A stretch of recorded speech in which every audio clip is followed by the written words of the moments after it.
বোমার শব্দ, ধোঁয়া আর আতঙ্ক, এই স্মৃতিগুলো নিয়েই গাজাবাসী বিদায় জানাচ্ছে দুঃস্বপ্নের বছর ২০২৫ সালকে। নতুন বছরের প্রাক্কালে হানা আবু আমরা নামের এই গাজার বাসিন্দার আশা চলতি বছরই হয়ে থাকবে যুদ্ধের শেষ অধ্যায়।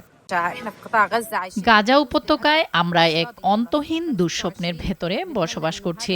আশা করি ২০২৬ সালে এই দুঃস্বপ্নের অবসান হবে আর আমরা নতুন স্বপ্ন পূরণের আকাঙ্ক্ষা নিয়ে পুনর্গঠনের পথে জেগে উঠব। একটি স্বাভাবিক জীবন ছাড়া আমাদের চাওয়া খুব বেশি নয়। আমি চাই বিদ্যুৎ ফিরে আসুক, রাস্তাঘাট স্বাভাবিক হোক, আর গাজার মানুষ যেন সম্মানের সঙ্গে জীবনযাপন করতে পারে, সব দুঃখ কষ্ট থেকে মুক্ত হোক।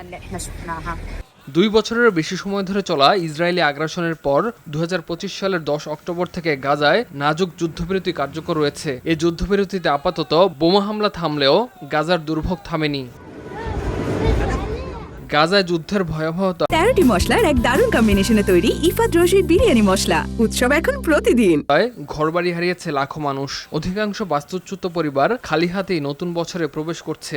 ঘর নেই, নিরাপত্তা নেই, নেই নিশ্চিত ভবিষ্যৎ। গভীর দুঃখ আর শোকের সঙ্গে আমরা ২০২৫ সালকে বিদায় জানাচ্ছি। এবছর আমরা অসংখ্য মানুষকে হারিয়েছি আমাদের সহায় ও সম্পত্তি। এক শহর থেকে আরেক শহরে বাস্তুচ্যুত হয়ে আমাদের কাটাতে হয়েছে নিষ্ঠুর জীবন। বোমা বর্ষণের মধ্যে ছিল আতঙ্ক আর ভয়ের ছায়া। এখনো আছে বিশুদ্ধ পানি, বিদ্যুৎ ও চিকিৎসা সেবার সংকট। ধ্বংসস্তূপের পাশে দাঁড়িয়ে শিশুরা নতুন বছরের আতশবাজি নয়, দেখছে ধ্বংস হওয়া ভবন ও অস্থায়ী আশ্রয়কেন্দ্র।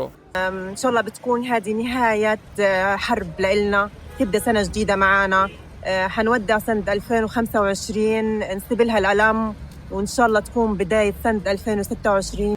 মানবাধিকার সংস্থাগুলো বলছে, যুদ্ধবিরতি টেকসই না হলে গাজায় মানবিক বিপর্যয় আরও গভীর হতে পারে। তবুও সবকিছুর মাঝেই গাজাবাসীর কণ্ঠে একটাই প্রার্থনা, নতুন বছর যেন হয় স্থায়ী শান্তির সূচনা। ইমতিয়াজ আহমেদ, RTV।